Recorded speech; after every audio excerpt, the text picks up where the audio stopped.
پاکستان کے غیور مسلمانوں کو افغانستان کی سرزمین نے داتا گنج بخش علی الحجویری کو دیا. وہ بھی افغانستان سے آئے تھے. افغانستان کی سرزمین سے معین الدین چشتی اجمیری آئے تھے. افغانستان کی سرزمین سے اولیاء کرام کے قافلے آئے تھے. افغانستان کی سرزمین مجاہدوں کی زمین ہے. افغانستان کی سرزمین سے محمود غزنوی آئے تھے تو سومناتھ کے بت کے ٹکڑے کر دیے تھے. افغانستان کی سرزمین سے شہاب الدین غوری آئے تھے, دہلی کو فتح کر دیا اور پہلی اسلامی حکومت کی بنیاد 900 برس پہلے ہندوستان میں رکھ دی. افغانستان کی سرزمین سے بادشاہ آتے رہے, مجاہد آتے رہے, زمینوں کو فتح کرتے رہے اور اللہ کے ولی آتے رہے, دلوں کو فتح کرتے رہے. یہ ہے افغانستان کی سرزمین. وہ ہماری زمین ہے, ہمارے بھائی ہیں, ہمارے بزرگوں کی سرزمین ہے. اللہ افغانستان کو آباد رکھے اور اللہ افغانستان کے برباد کرنے والوں کو برباد فرمائے, امریکہ کو برباد فرمائے. میرے محترم بھائیوں, یہ وقت ہے رسول اللہ کے دربار میں ہم سب مل کر فریاد پیش کرتے ہیں کہ یا رسول اللہ, پچھلی صدی میں روس تباہ ہو گیا, افغانستان سے ٹکرا کر دنیا کی بڑی سپر پاور روس تباہ ہو گیا, اور یا رسول اللہ رحمت کی نظر فرمائیے اس صدی میں امریکہ بھی ٹکڑے ہو کر رہ جائے, اور اسی صدی میں انشاءاللہ بھارت بھی ہندوستان بھی ٹکڑے ہو کر رہ جائے. اللہ تبارک و تعالی افغانستان کے مجاہدین کو امریکہ پر, برطانیہ پر, اسلام کے دشمنوں پر فتح عطا فرمائے. اللہ تبارک و تعالی اسلام کے دشمن یہودیوں پر, فلسطین کے مجاہدین کو فتح عطا فرمائے. اللہ تبارک و تعالی کشمیر کے مجاہدین کو ہندوستان کی ظالم ہندو حکومت پر فتح و نصرت عطا فرمائے. اللہ تبارک و تعالی چیچنیا کے مظلوم مسلمانوں کو روس کی ظالم حکومت پر فتح و نصرت عطا فرمائے. جو لوگ رسول اللہ کے دین کے مددگار بن رہے ہیں اللہ ان کی مدد فرماتا ہے. تو رسول اللہ نور بن کر تشریف لائے اور وہ نور ہے. جب وہ کنیکشن مل جاتا ہے ایمان کا تو پھر کیا ہوتا ہے؟ ایک کنیکشن وہ ہے جو گھر میں واڈا والے دیتے ہیں کہ لو بجلی لگا لو, پیسہ بھر دو, بجلی لگا لو. اب اس واڈا والے سے اگر آپ یہ کہیں کہ بھئی تم نے میرے گھر میں تو بجلی لگا دی, اب تم میرا ایک گھر اور بھی ہے اور اس گھر کا نام ہے قبر,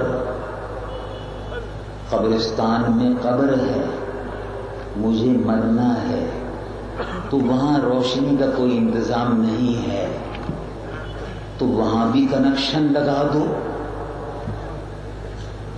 کنیکشن لگا رہے, جیسے ہی میں مر جاؤں تم کنیکشن بٹن دبا کے چالو کر دینا, چلا دینا, تاکہ مجھے قبر میں روشنی رہے.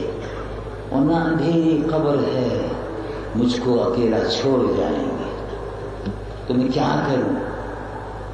واڈا والا کہے گا کہ یہ آدمی جو کہہ رہا ہے کہ قبر میں روشنی لگا دو, کنیکشن دے دو, بلب جلا دو, ٹیوب لائٹ لگا دو, یہ پاگل معلوم ہوتا ہے. قبر میں یہ کنیکشن کام نہیں کرتا. کون سا کنیکشن کام کرتا ہے؟ قبر میں مرنے والا پہنچا, وہ پہنچا تو جس کے دل میں کنیکشن تھا, رسول اللہ کی محبت کا کنیکشن تھا, یا رسول اللہ کا کنیکشن تھا. جیسے ہی قبر میں پہنچا دیکھتا ہے روشنی ہو رہی ہے, کون آ رہے ہیں؟ فرشتوں نے پوچھا بتاؤ کون آ رہے ہیں؟ کہا روشنی ہو رہی ہے. تو کون آ رہے ہیں؟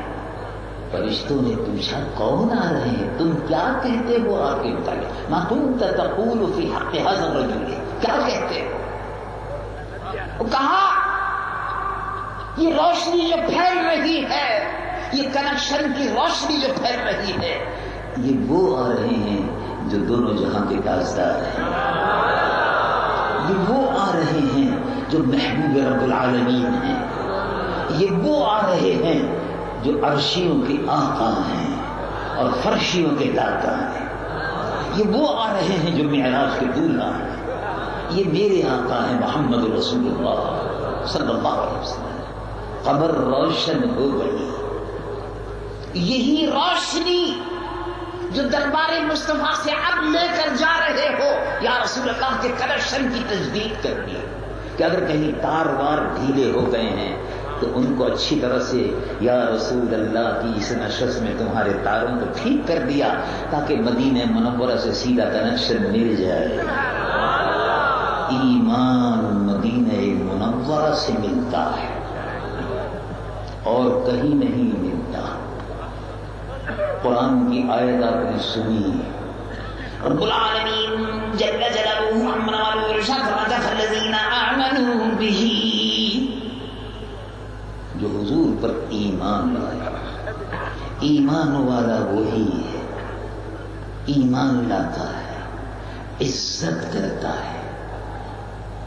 عزت کیسی ہوتی ہے؟ دیکھو اللہ نے عزت اپنے محبوب کی کیسے بنائی۔ اللہ رب العالمین نے قرآن میں واقعہ بیان کیا، کچھ لوگ آئے اور آنے کے بعد رسول اللہ کے دربار میں دروازے پر بیٹھ گئے، اور دروازے پر بیٹھنے کے بعد انہوں نے آواز دی اور کہا ہم دروازے پر آئے ہیں، ہم لوگ آئے ہیں، اپنے خبر دینے کے لیے انہوں نے دروازے پر آواز دی۔ یہ تو کوئی بری بات تو نہیں ہے، اگر آپ کسی کے مکان پر جائیں اور آپ آواز دیں میں آیا ہوں تو یہ کوئی بری بات تو نہیں ہے، آپ کھٹکا کریں کوئی بری بات تو نہیں ہے، کنڈی ہلائیں کوئی بری بات تو نہیں ہے۔ اب تو گھنٹی بجتی ہے لیکن 1450 سال پہلے گھنٹی تو نہیں تھی، اگر آپ آواز دیں تو کوئی بری بات تو نہیں، مگر نہیں، جب کچھ لوگ آئے اور انہوں نے آ کر آواز دی تو آواز دینے کے بعد آیت اتری، اس آیت میں اللہ تعالی نے فرمایا بے وقوف، بے عقل۔ اگر کوئی آدمی آپ کے دروازے پر آ کے آواز دے تو آپ اس کو یہ کہیں گے تم بے عقل ہو، تم نے آواز کیوں دی؟ یہ تو نہیں کہیں گے، لیکن اللہ تعالیٰ فرماتا ہے تم ہمارے محبوب کے دروازے پہ آئے بے عقل، تم نے آواز دی، عقل نہیں آواز دیتے ہو۔ کون فرماتا ہے؟ قرآن فرماتا ہے۔ ادب، عزت، عظمت مصطفیٰ دیکھو، رب العالمین جل جلالہ عما ارشد فرماتا ہے ان الذین ینادونک من وراء الحجرات اکثرهم لا یعقلون۔ اے محبوب، یہ جو حجرے کے باہر، مکان مبارک کے باہر یہ جو آپ کو لوگ بلا رہے ہیں یہ بے عقل ہیں۔ کیوں بے عقل کہا؟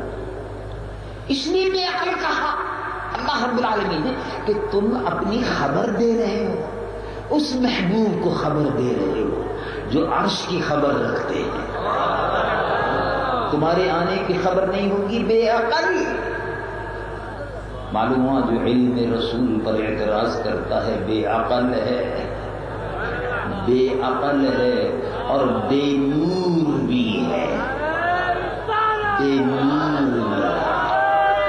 علم رسول اللہ فرماتا ہے کہ تم کو آواز دینے کی ضرورت نہیں تھی، بے عقل ہو، آئندہ ایسا مت کرنا، اب ہم نے معاف کر دیا، آئندہ ایسا نہ کرنا۔ وہ رسول جو فرش زمین پر رہ کر عرش بری کی خبر رکھتا ہے، اس کو تمہاری خبر نہیں ہوگی،